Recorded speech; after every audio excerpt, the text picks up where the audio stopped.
Want to thank all the fans for coming out. You know, despite the fact that it wasn't crazy like Friday night, it was still really loud and it was great at moments, and it really affected them, I think, down the stretch. So credit Rose Thrill once again for making a major impact. I will say, we need as many fans out as possible. We play one more home game. It's going to be a blackout next Saturday, and these guys deserve an unbelievable fan base, especially from the students. Saturday afternoon, last game at Rose Hill for the year.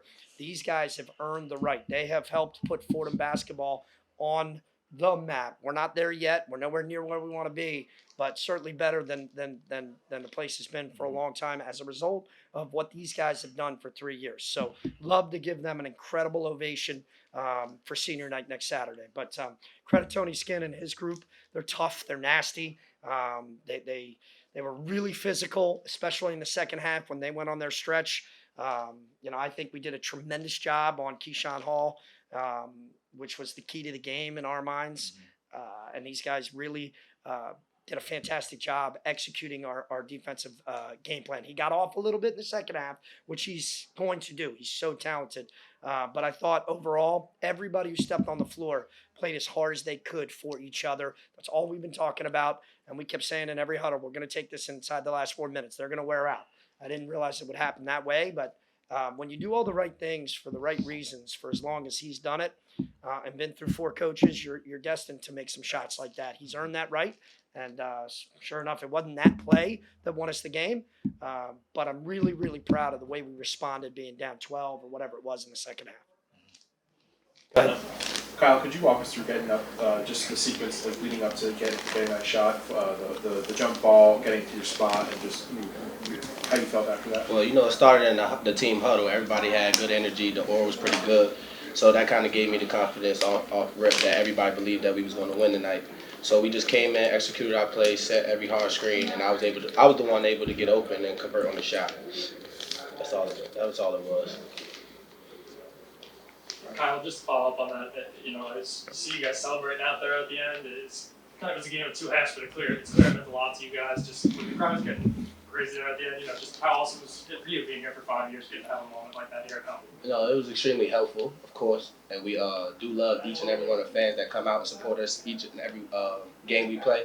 And it just shows how much of an impact the fans have here at Rose Thrill, and we can really build off of this and continue to build in other areas, not only just in basketball, but throughout Fordham University.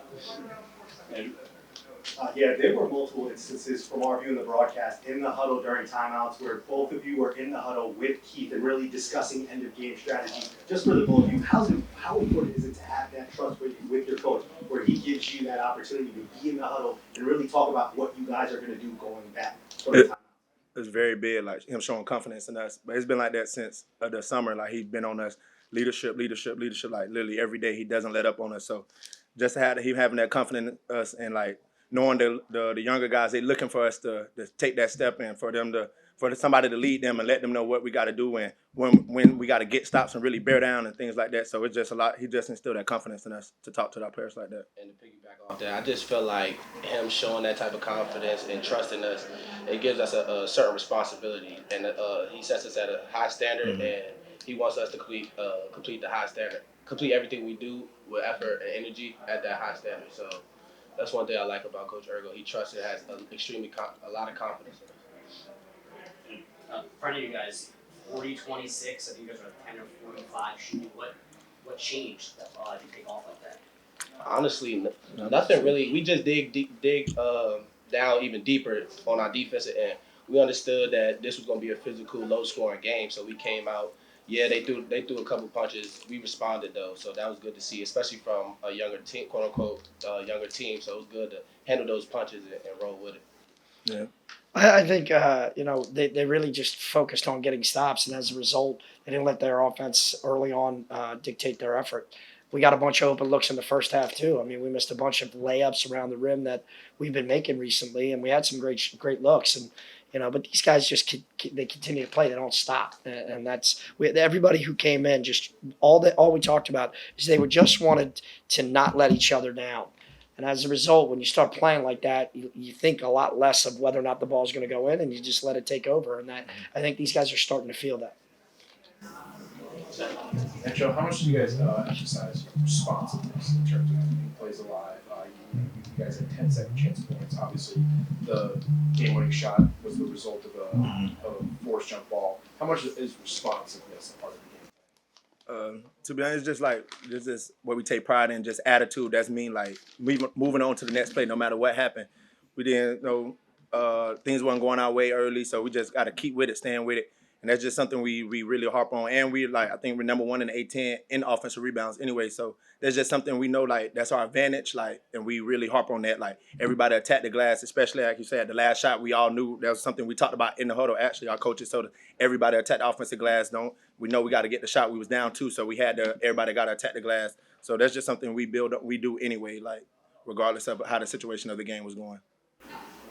Keith, was that Will's most impactful game in a while? I'd have to take a look. I think he just kind of played. I don't think he let the offense dictate anything, and you could see his energy, and he was just working within the flow, letting things come to him. I mean, I think in the first half when Jaffe went on a little run, he was run the same thing over and over, and that's a complete buy-in, right? He was telling us, look, Jaffe's get it going, let it go. And that's a big-time mature response from him.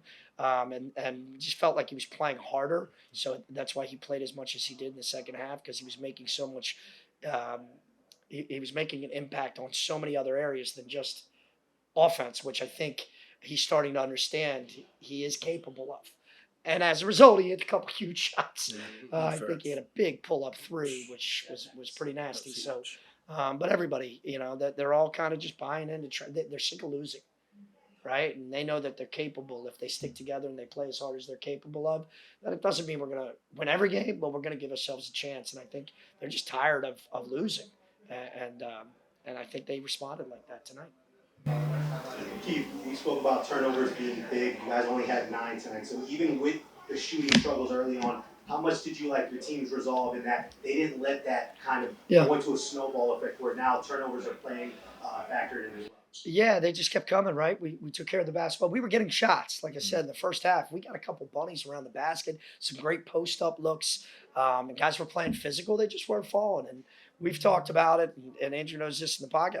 Don't care if we win 38-36 or 80-78. All right? We just want to play as hard as we possibly can, tough, nasty. We don't care what it looks like. And these guys have really bought it. They kept saying that in the huddles.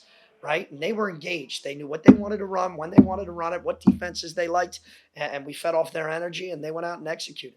What happens to Albie for the Tech? I think they said he was on the. They said, yeah. I mean, he jumped on the court, but no comment. Right? I will say I mentioned it earlier on, and a guy like that, he's the mayor of this place, not just basketball. And I can't wait to see him celebrated next Saturday at senior night, and he'll be one of my favorite that I ever watched walk out there. Coach, there's been some discussion, nationally after having the Duke game about getting up fans getting on the court and fan player safety. How do you feel like your post-game celebrations, where everyone goes to the student section, is a good way of encouraging fan interaction while also keeping guys safe? Yeah, I mean, I don't. I think in order for us to build something that we're trying to build long term, we have to continue to engage the student body specifically. I want to make that a tradition. Everybody has their traditions. When I was in Villanova, we had a tradition. Everybody lined up, win or lost, and you do V for Villanova at all the home games, right? At Penn State, we lined up in front of the student section and we sang the alma mater. So this is kind of organically taking place, and I'll never change it as long as we can have the success. I think the student body loves it. We need more of them, and we need it to continue to engage. That shouldn't affect any. That's not a court storm. So, and if someone gets hurt in that situation, well, God has a plan for them, and that's the way everything happens for a reason, in my opinion. Anything else? Thanks, guys. Appreciate you. Go Rams. Appreciate you.